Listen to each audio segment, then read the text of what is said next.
There's something about old friendships that can turn dangerous when one person refuses to let go of the past. My name is Michael, and I'm 22 years old. I grew up in Springfield, Missouri, the kind of small town where everyone knows your business before you do. 2 years ago, during my last year of high school, something happened that still makes me check my phone with shaking hands. It started when a girl named Jessica contacted me on social media. We had been friends in elementary school, but her family moved away in 4th grade. I barely remembered her, but she said she had moved back to town and wanted to catch up. At first, Jessica seemed normal. She asked friendly questions about school and my plans. I told her I was dating Amanda and that we were planning to go to college together. Jessica said she was happy for me, but her messages felt strange. She asked oddly specific things about Amanda, what she looked like, where she lived. Then came long late-night messages about how much she missed our childhood friendship.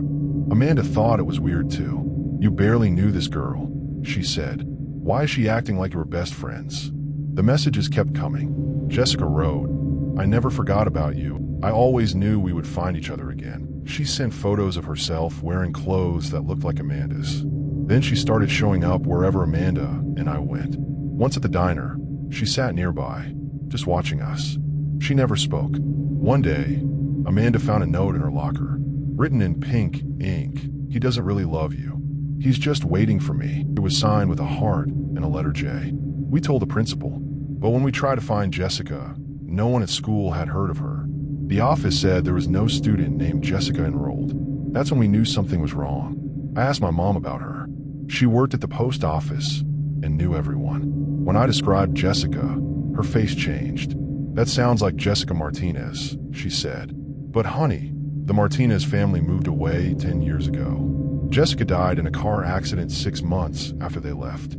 My blood went cold. I showed her the messages. She stared, stunned.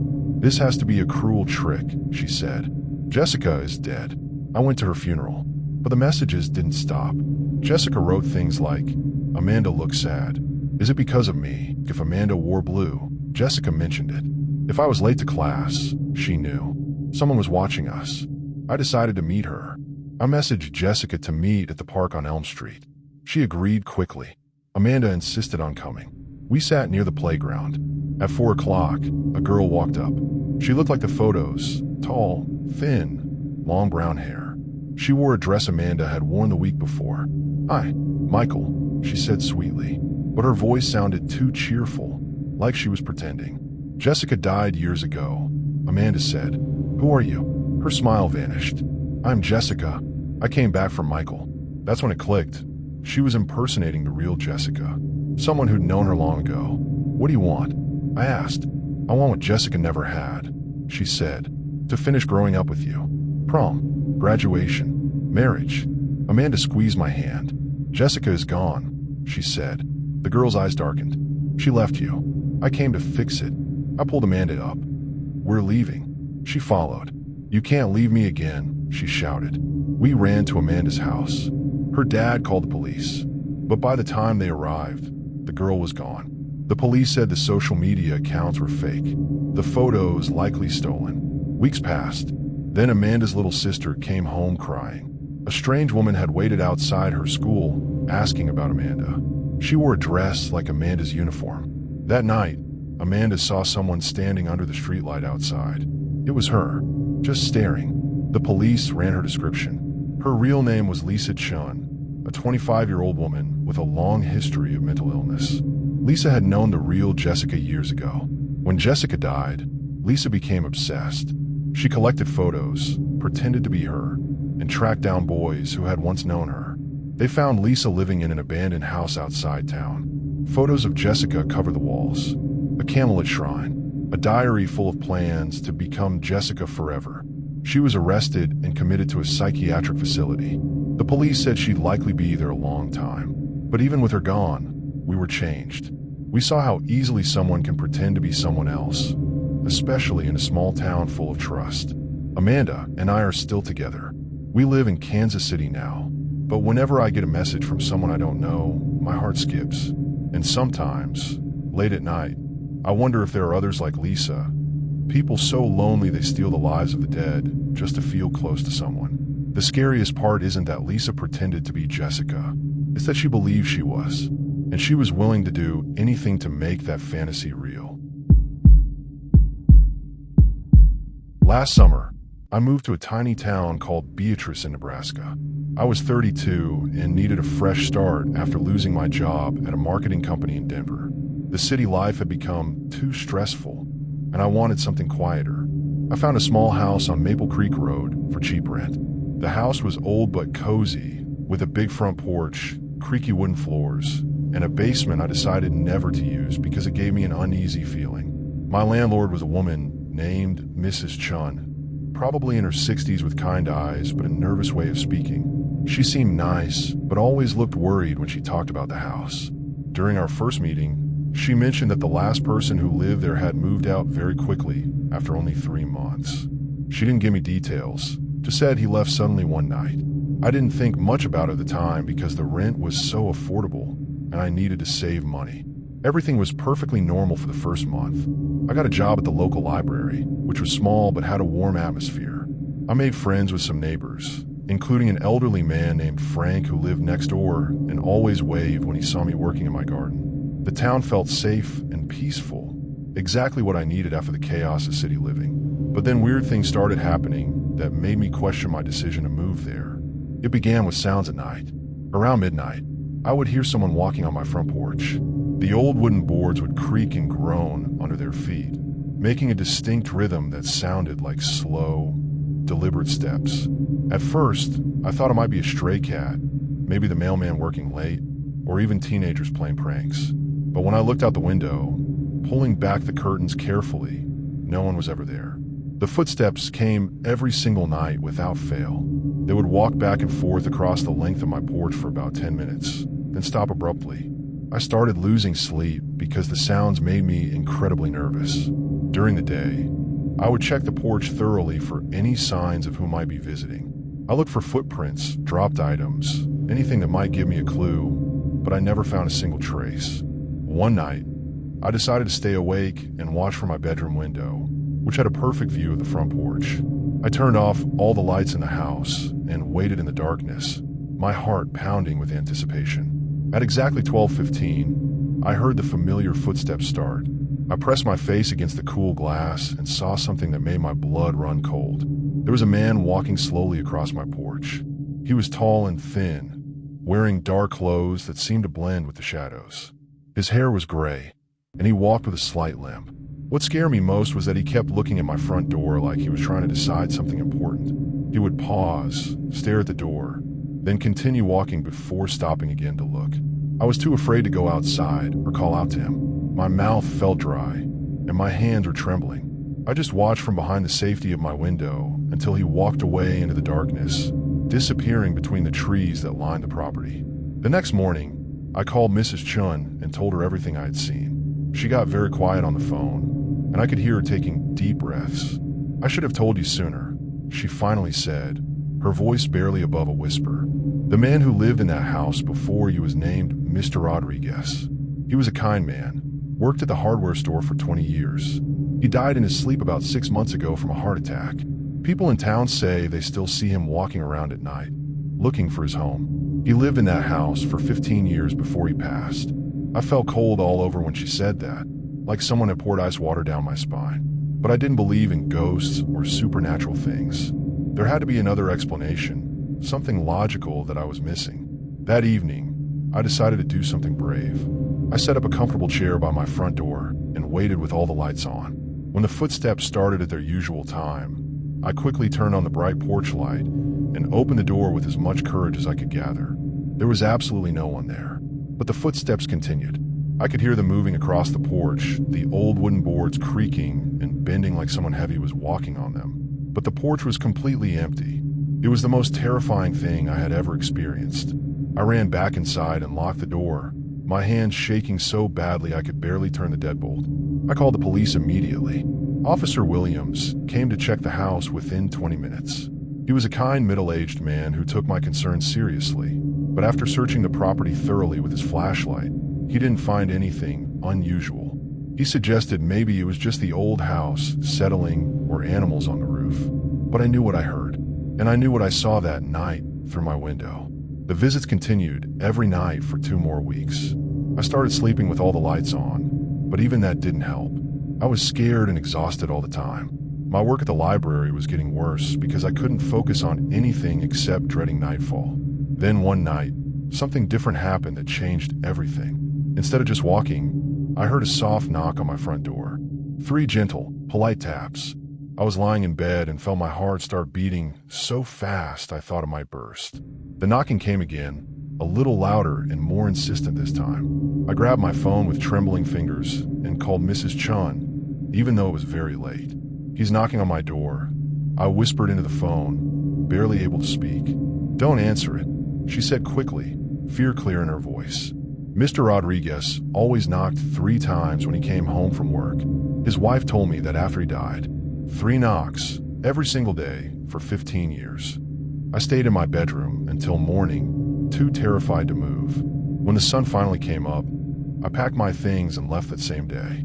I couldn't live in that house anymore, not knowing he might be standing outside my door every night. I moved to a different town the following week. Mrs. Chin understood completely and didn't ask for extra money. She said she would have the house blessed by the local pastor before anyone else moved in. Sometimes I still think about that house and wonder if the night visitor still walks across that porch, knocking 3 times and waiting for someone to finally answer his call.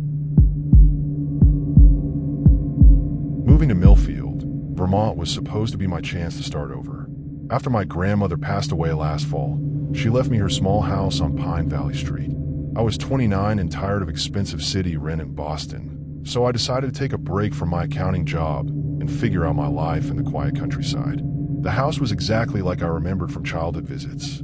Yellow paint, white shutters, and a small garden that my grandmother had loved. The phone company came the day after I moved in to set up my landline. The technician, a friendly guy named Mike, installed everything quickly and gave me my new number. I wrote it down carefully, 802-555-3847. For the first 2 weeks, everything felt perfect.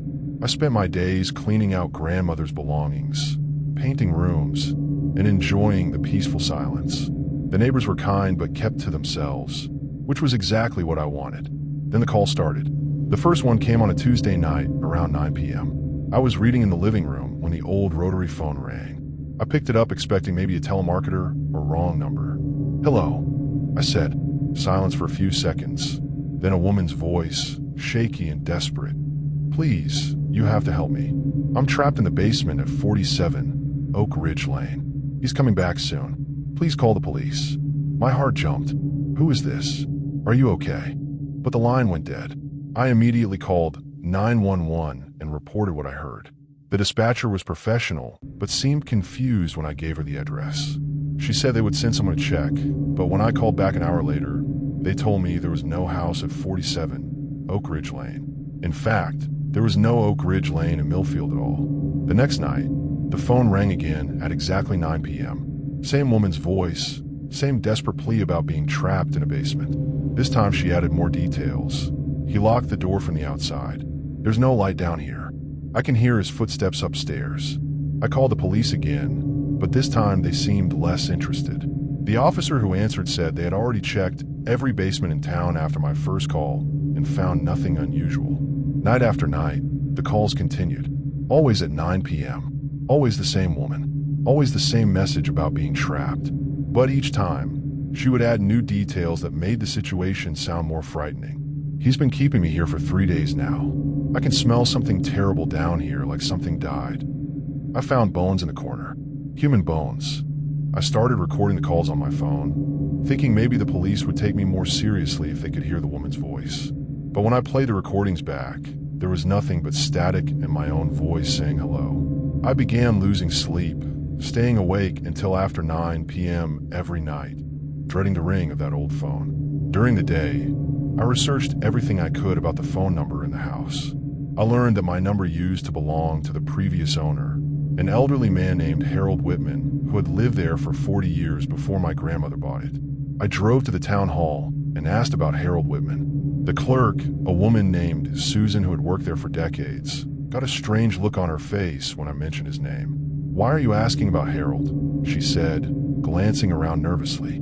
I explained about the phone calls and the woman asking for help. Susan's face went pale. "That's impossible," she whispered. "Harold died 15 years ago. But before he died, he used to get calls like that. A woman claiming she was trapped, begging for help. It drove him crazy.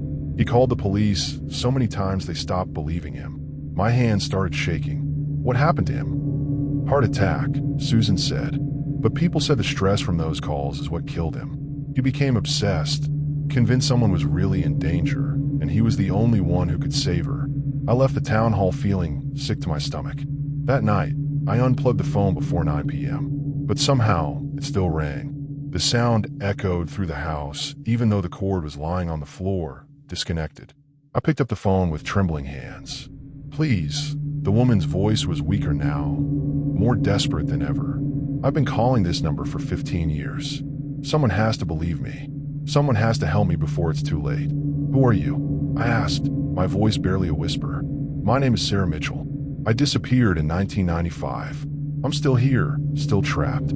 He's kept me alive all this time, but I'm getting weaker. This phone number is my only connection to the outside world." I dropped the phone and ran outside into the cold night air. My neighbor Frank was taking out his garbage and saw me standing on my porch, probably looking terrified. "Everything all right?" He called over. "The phone calls," I said. "Do you know anything about them?" Frank's expression changed immediately. "You're getting them too?" He walked closer, lowering his voice. "Harold used to talk about them before he died. Woman named Sarah Mitchell. She went missing back in the 90s. Police searched for months, but never found her. But she's still calling," I said. Frank nodded grimly. "That's what Harold claimed. Said she told him details about her disappearance that were never made public. Things only she would know." I spent that entire night researching Sarah Mitchell. I found old newspaper articles about her disappearance. She was 23, worked at the local diner, and vanished one evening after her shift. Her car was found abandoned on Highway 108, but she was never seen again. The articles mentioned that she had called 911 from a pay phone the night she disappeared, claiming someone was following her. But the call was cut short, and the police arrived too late. Every night since then, I've been getting the calls. Each time, Sarah gives me more information about where she thinks she might be hidden. I've started keeping detailed notes, mapping out every clue she provides. I know people will think I'm losing my mind, just like they thought Harold was. But I can't ignore the possibility that somewhere in this quiet town, Sarah Mitchell is still alive, still trapped, still hoping someone will finally believe her and bring her home. Tonight, I'm not unplugging the phone. Tonight, I'm going to listen. Looking back, I should have known that Mr. Hoffman was planning something the moment he started smiling at us instead of yelling. My name is David, and I'm 31 now. But when I was 15, I lived in a small town called Riverside where everybody knew everybody else's secrets. The town was so small we only had one main street, one grocery store, and one crazy old man the kids loved to bother. That man was Mr. Hoffman. He lived in a big old house at the end of Maple Avenue, where the road turned to dirt and led into the woods. His house was dark green, with paint peeling in strips. The yard was full of weeds, and junk always sat piled on the porch. Mr. Hoffman was about 70, with wild gray hair and dirty overalls. He walked with a limp from some old injury, but what we noticed most was how mad he got when kids came near his house. Every Halloween, my best friend Kevin and I would plan a prank. It started small. We'd ring the doorbell and run. As we got older, the pranks got bigger. One year, we put plastic spiders in his mailbox. Another year, we wrapped his car in toilet paper. The year before this story, we dropped fake eyeballs down his chimney. Mr. Hoffman always came out yelling and waving his walking stick. He threatened to call the police, but never did. We thought he was just a grumpy old man who couldn't catch us. But this Halloween was different. On October 30th, Kevin and I walked past his house, planning our biggest prank yet. We bought a whole bag of fake rubber rats to scatter around his yard. As we passed, we saw something strange. His house was decorated. Plastic pumpkins on the porch, fake spider webs in the windows, even a skeleton in a rocking chair. We stopped. Mr. Hoffman had never decorated before. He hated Halloween. Maybe he's trying to be nice this year, Kevin said. Or maybe he's planning something. I replied. We decided to come back Halloween night to find out. That night was cold and foggy. Most kids had finished trick-or-treating. Kevin and I met up around 9 and walked over with the fake rats. When we got to Mr. Hoffman's house, everything was still decorated, but it felt off. The house was completely dark. No TV, no radio, just silence. "Maybe he's asleep," Kevin whispered. We crept into the yard and pulled out the rats. Kevin circled to the back while I stayed by the porch. The plan was to meet back on the street after planting the rats. I was tucking one under the spider webs when I heard Kevin call me from behind the house. But his voice sounded off. "David," he called again. "Come here. You need to see this." I dropped the rats and ran to the backyard, but Kevin was gone. The yard was empty, except for a shed I hadn't noticed before. "Kevin," I called. No answer. Then a muffled voice came from the shed. It sounded like Kevin. I walked over and tried the door. It was locked with a big padlock. I knocked. "David, is that you?" Kevin's voice called. "The door's locked. I can't get out." My heart pounded. How did he get locked in? Who locked him in? That's when I heard slow footsteps behind me. I turned and saw Mr. Hoffman coming from the shadows. He wasn't yelling. He was smiling, and it made my stomach twist. Well, he said calmly. "Looks like one of my little rats got caught in my trap. He planned all of this. The decorations were bait. The shed was the trap. He knew we'd split up, just like always." "Let Kevin out," I said, trying to sound brave. Mr. Hoffman chuckled. He pulled a key from his pocket and dangled it. "You boys have bothered me for years," he said. "Every Halloween, you make my life miserable. This year, I'm teaching a lesson." I backed toward the yard, but he moved faster than I expected. He grabbed my arm with a surprisingly strong grip. "Oh no, you don't," he said. "Not until you learn." He dragged me to a tree in the yard. Hanging from a branch was a rope tied to an old bucket. "You know what this is?" he asked. I shook my head. "This is how they punished kids in the old days. Put their head in a bucket and leave them there until they promised to behave." The bucket was filled with cold, dirty water. It smelled like it had been sitting for weeks. He pushed my head toward it. Then I heard Kevin yelling from the shed. "David, run. Get help." I yanked away and ran for the street. I heard Mr. Hoffman laughing behind me, but he didn't chase me. I ran straight to the police station, just a few blocks away. I burst in and told Officer Martinez everything. He and 2 other officers followed me back. They found Kevin locked in the shed, scared but unharmed. He told them Mr. Hoffman had lured him in, then slammed the door and locked it.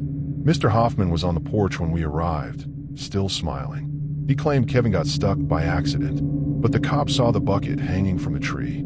It was obvious everything had been planned. They arrested him for kidnapping and threatening a minor.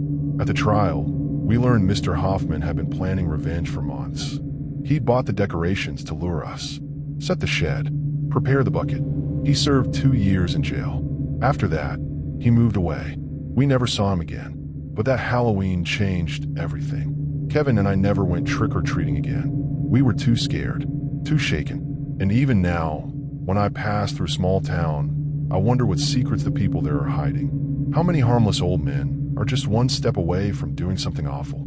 And I still think about what might have happened that night if Kevin hadn't shouted for me to run.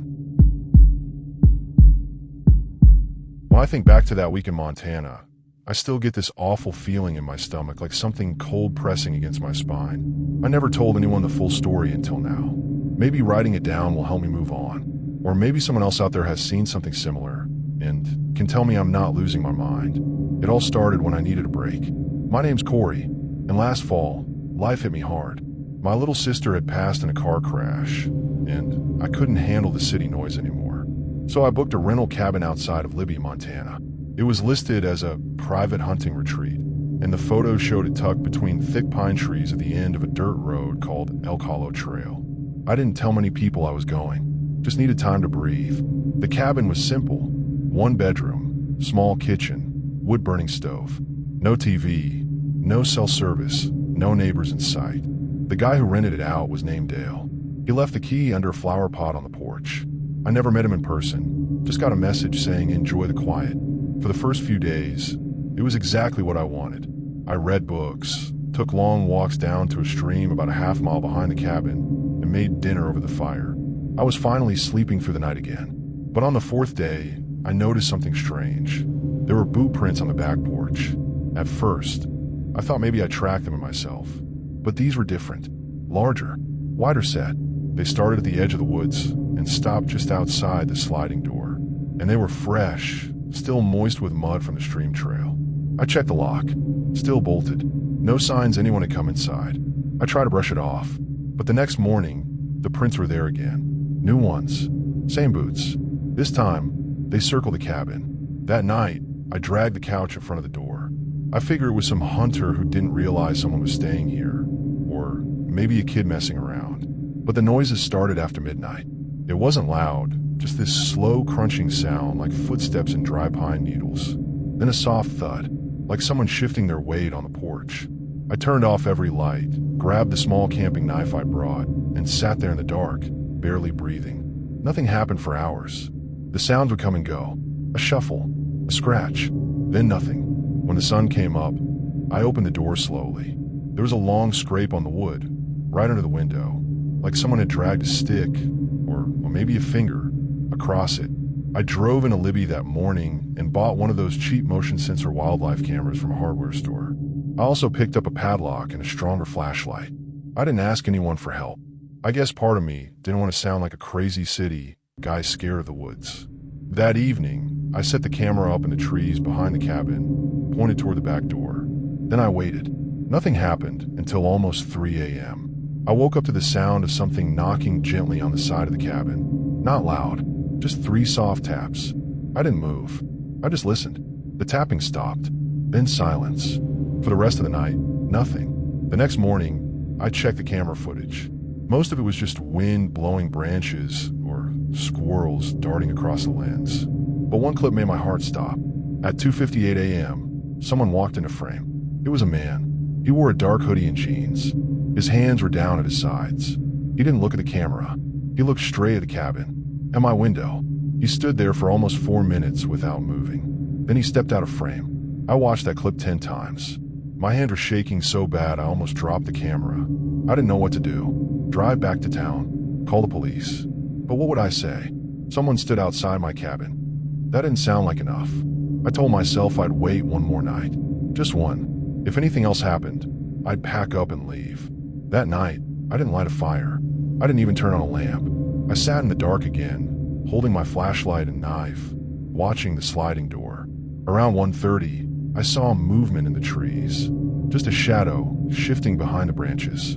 Then it disappeared. I stayed up until sunrise.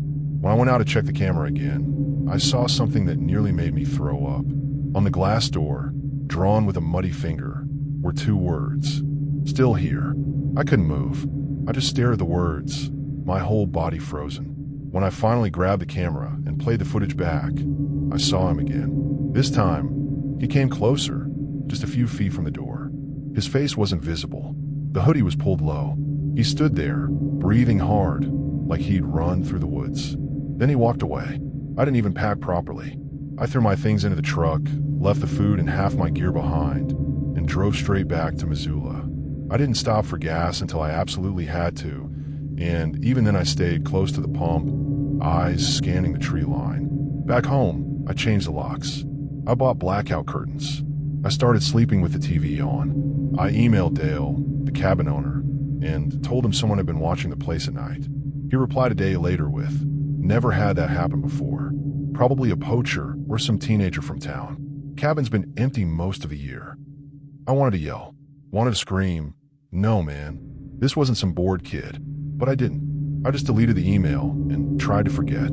But I still wake up sometimes at 2:58 a.m. Without fail. No sounds. No knocking. Just this weight in my chest like something is waiting. I never showed anyone the footage. I saved it, but it felt wrong sharing it, like I'd be inviting that man back into my life. Like he was still watching. Maybe he was someone who lived near Elk Hollow Trail. Or maybe he just saw my truck roll in and decided I was worth following. I don't know. But here's the part that sticks with me the most. He never tried to break in. He didn't bang on the walls. Didn't shout. Didn't threaten. He just stood there, watching, like he had all the time in the world. And somehow, that scared me more than anything else. I'll never rent a cabin that far out again. I don't care how quiet or pretty the pictures look. If you ever find yourself deep in the woods with no cell service, and you hear something outside at night, don't ignore it, because someone might be standing just behind the trees, waiting. Nobody warned me that some secrets in small towns are buried so deep that digging them up can cost you everything. My name is Sarah, and I'm 26. 6 months ago, I moved to a tiny town called Millbrook to work as a reporter for the local newspaper. The town has about 3,000 people, and everyone knows everyone else's business, or so I thought. Millbrook looked like the perfect place to start fresh. Cute houses, white picket fences, flower gardens. Main Street had old shops with hand-painted signs. People waved from porches and chatted in grocery aisles. But I learned quickly that small towns have their own rules, and some of those rules are never written down. My editor was Frank, a man in his 60s who'd lived in Millbrook all his life. He gave me easy stories, school events, church fundraisers, and the annual corn festival. Nothing controversial. That changed when I asked about the old Miller farm. The farm sat on 50 acres just outside town. It had been abandoned for over 20 years. The house was falling apart, the fields were wild with weeds, and the barn roof had caved in. Every time I passed it, I wondered why no one had fixed it up. One afternoon, I asked Frank if I could write a piece about it, talk to locals, dig up some history. Frank's face went pale. He shook his head. "That's not a story we need to tell," he said. "Some things are better left alone." That answer made me more curious. Why such a strong reaction over an old farm? I started digging. At the library, I combed through old newspapers from 20 years ago. The Miller family had grown corn and raised cattle. They had 3 children in the local school. Then I found something odd. A tiny article from October 2003, buried on page 6. It said the Millers had moved away suddenly, and the farm was for sale. No details, no follow-ups. It was like they vanished and no one cared. The next week, I drove out to the farm to take pictures. The house was locked up, but I peeked through dusty windows. Furniture still inside, chairs around a table, photos on walls, dishes in the sink. It looked like they'd left in a hurry. While snapping pictures, I heard a car. Sheriff Thompson pulled up. Big man, gray hair, serious face. "What are you doing out here?" he asked. Not mean, but not friendly either. I explained I wanted to write a story about the farm. He didn't like that. "This is private property," he said. "You shouldn't be here without permission." I asked who owned it now. He paused. "The town owns it," he said finally. "But we're not looking for any newspaper stories. Time to head back." His discomfort stuck with me. What was everyone so afraid of? I tried asking around. Shop owners, retirees, anyone who might remember. But whenever I brought up the Millers, people shut down. Some looked nervous. Some just walked away. It felt like the whole town had made a silent agreement never to talk. Finally, I met someone willing to speak. Her name was Mrs. Garcia. She was 83, lived alone on Pine Street, and didn't seem to care what others thought. She invited me in for cookies and coffee. After a while, I carefully brought up the farm. "You seem like a nice girl," she said slowly. "So I'm going to tell you something that might save your life. Stop asking questions about that farm." I asked why. She looked around the room before speaking. "The Millers didn't move away," she whispered. "Something bad happened, and certain people in this town wanted it covered up." She said the Millers found something on their land, something that could have caused big problems for powerful people. Before they could talk, they vanished one night. The next morning, their car was still there, she said. Their dog was still chained up, barking like crazy. Others had asked questions back then, but they started having accidents, lost jobs, got in trouble. One by one, they left town. "The people who run this place don't like questions," she said, "and they know how to make sure questions stop." I thanked her and drove home, feeling scared but also determined. If something awful had happened, didn't people deserve the truth? The next morning, I learned how right she'd been. At work, Frank called me in. He looked exhausted. "I got some calls last night," he said. "Important people aren't happy. They want you to drop this farm story." I asked what would happen if I didn't. He looked me dead in the eye. "You're a good reporter, but if you keep going, there won't be a place for you here, or in this town." That afternoon, I got a flat tire. The rubber had been slashed. That night, someone threw a rock through my apartment window. A note was tied to it. "Mind your own business." That was it. I stopped digging. Wrote about bake sales and school plays. pretended the Miller farm never existed. 6 months later, I moved to a bigger city, found a job where people aren't afraid to tell the truth. But I still think about that farm, about the Miller kids. I wonder if their bodies are buried under that land, if the people who covered it up still smile at neighbors and run school boards. And I wonder how many other towns are hiding secrets just like Millbrook's, and how many reporters like me walked away, afraid to find the answers. When I first moved to Lenore City, Tennessee, I didn't know anyone. I was starting college and had just enough money for rent and food. That's why I said yes when I found a small apartment above an old laundromat on Pine Hollow Street. It wasn't fancy. The walls had cracks, the floors squeaked, and the hallway smelled like dryer sheets mixed with rust. But it was cheap and close to school. That was all I needed. Mr. Harmon, the landlord, was a tall, thin man with gray hair and glasses. He always wore a brown sweater, no matter how hot it was. He didn't smile much, and he never talked unless he had to.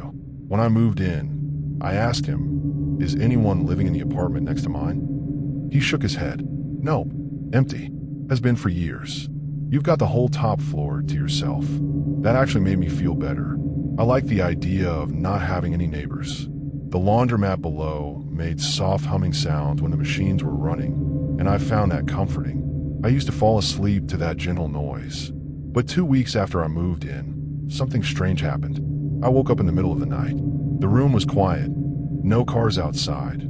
No machines running. I looked at the clock. It was 1:17 a.m., and then I heard it. Footsteps. Slow, steady footsteps above me. I sat up in bed.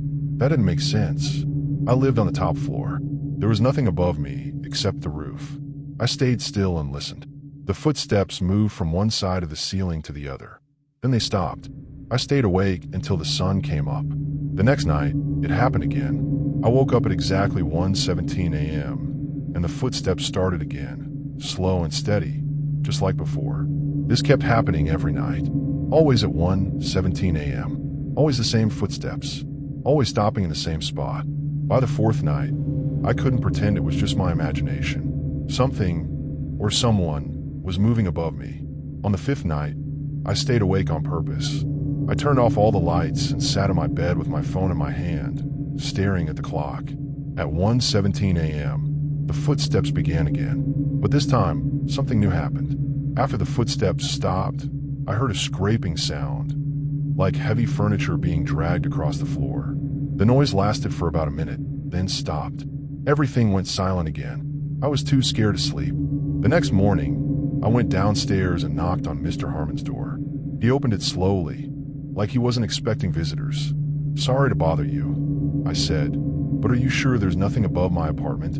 I keep hearing footsteps every night. And last night, I heard something dragging." He looked at me for a few seconds, then shrugged. "Just the attic up there. Been locked up for years. No one goes up there. Could there be an animal?" "Doubt it," he said.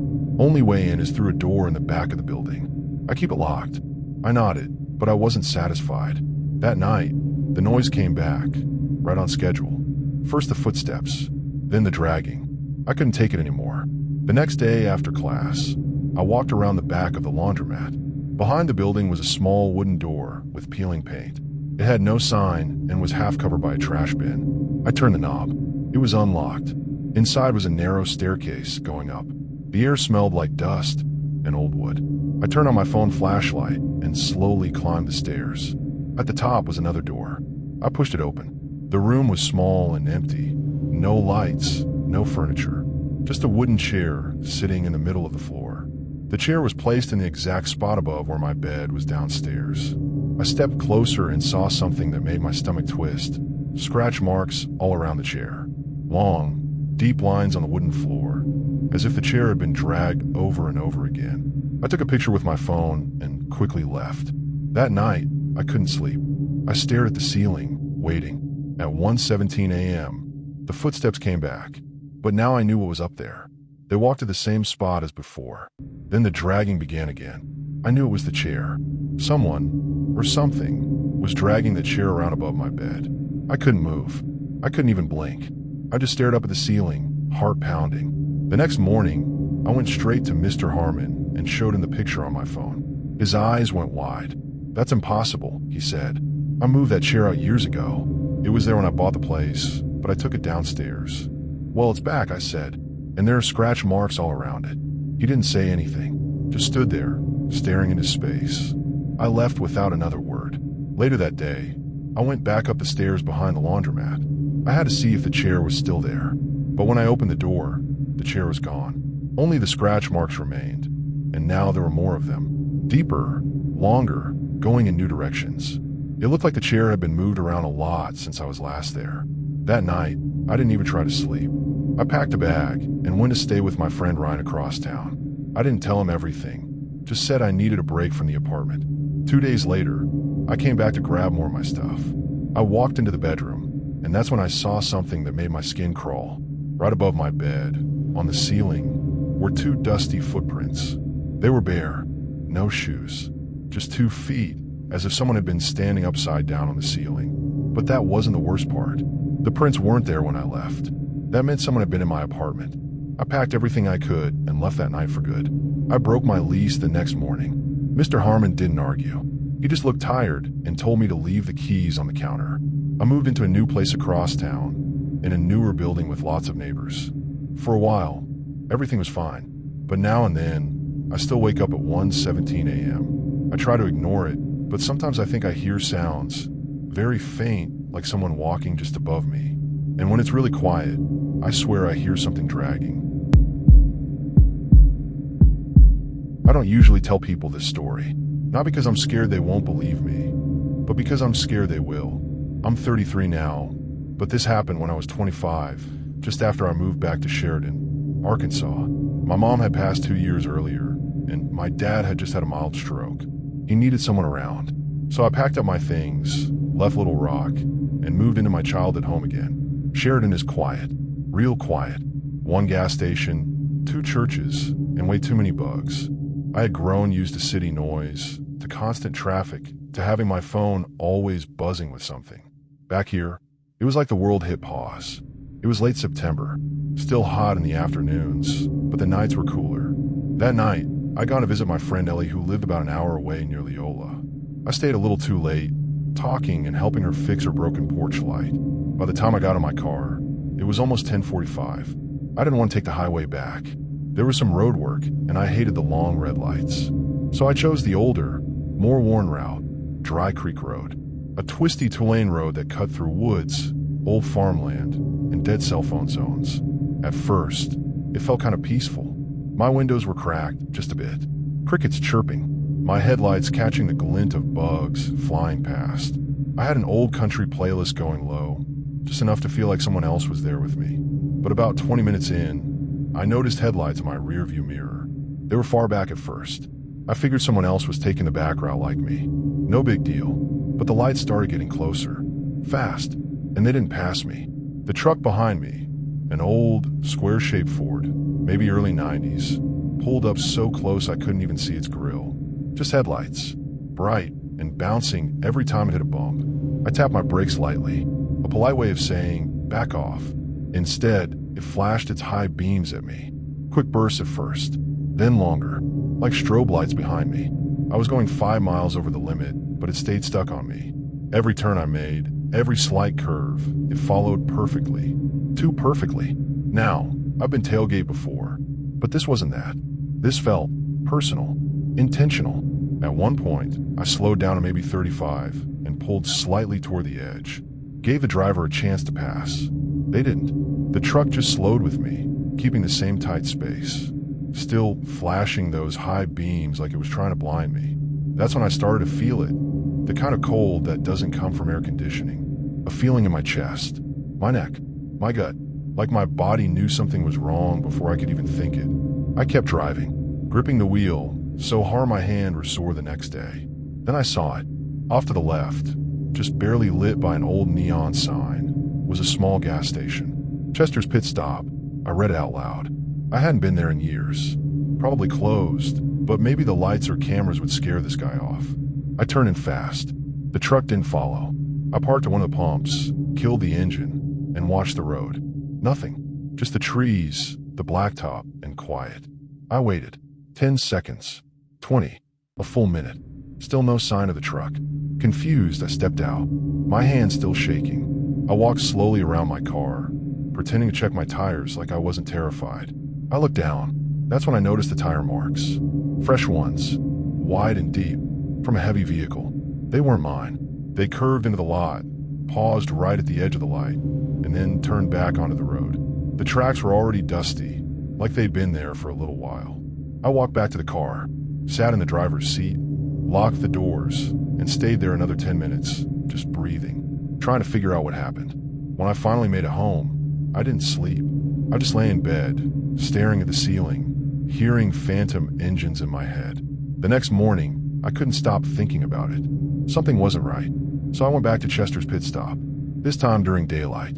It was a one-man operation. Guy behind the counter introduced himself as Alan. Looked about 60, friendly face, gray beard, hands stained from motor oil. I asked him if they had cameras. Told him someone had been following me and that I pulled in last night for safety. He said yes, they had 2 cameras, one above the pump, one at the front window. He agreed to check. We went into the back, into a small room with a monitor that looked like it belonged in the early 2000s. He rewound the tape. 11:07 p.m. Nothing. 11:08. My car pulled in. No other vehicle before or after. Are you sure? I asked. There was a truck behind me. I swear. Alan scratched his chin. This is everything, he said. Footage rolls all night. No brakes. I told him about the truck, the lights, the tire marks. He paused. Then he said something I'll never forget. You're the 3rd person this year to come in with a story like that.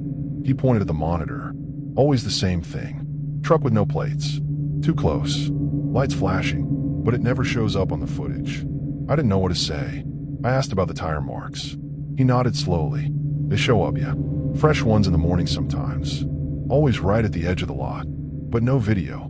No driver. No truck. Alan said once, a lady came in crying. Said the truck tried to run her off the road. Another guy claimed he saw the truck in his rear view for miles. Then pulled into Chester's, and it was already parked in the shadows waiting for him. Same truck. Same shape. No plates. I left that day feeling like I was caught in someone else's nightmare. A story I'd heard secondhand, but now it had happened to me. Over the next week, I drove Dry Creek Road during the day. Tried to spot anything strange, but it always looked the same. Trees, faded signs, nothing unusual. Then, one night, maybe 5 days later, I was driving back from the next town over. Different road this time. Long straight stretch leading toward my dad's place. As I came over a small hill, my headlights caught something on the right shoulder. Tire tracks. Deep, fresh, leading into the woods. I stopped, just stared, and then, up ahead, maybe 200 feet, there it was. The truck, parked on the side, engine off, lights off, just sitting there. I didn't slow down. I didn't stop. I hit the gas and flew past it without turning my head. When I looked in the mirror, it was gone. Not behind me, not on the side, just gone. That was the last time I ever took a back road in Arkansas after sunset. Doesn't matter how much traffic is on the highway. I'll wait at every red light. I told my friend Ellie about it. She said she'd heard rumors, too. Something local kids called the light chaser. An old truck that follows you when you're alone on country roads. If you stop, it vanishes. If you don't, it gets closer. But no one ever sees the driver. Most think it's just an old town tale to scare newcomers. But I'm not new here. And I'm not lying. I never saw the driver. I never got a plate number. I just remember the lights. Bright, angry, always flashing. And that horrible feeling, like someone wanted me to know I was being watched. Or worse, that I was being warned. Was the truck trying to scare me? Or trying to stop me? I still don't know. But every time I hear the hum of tires behind me at night, even now, I check my mirrors a little too often. And I never, ever, look at old pickup trucks the same way again.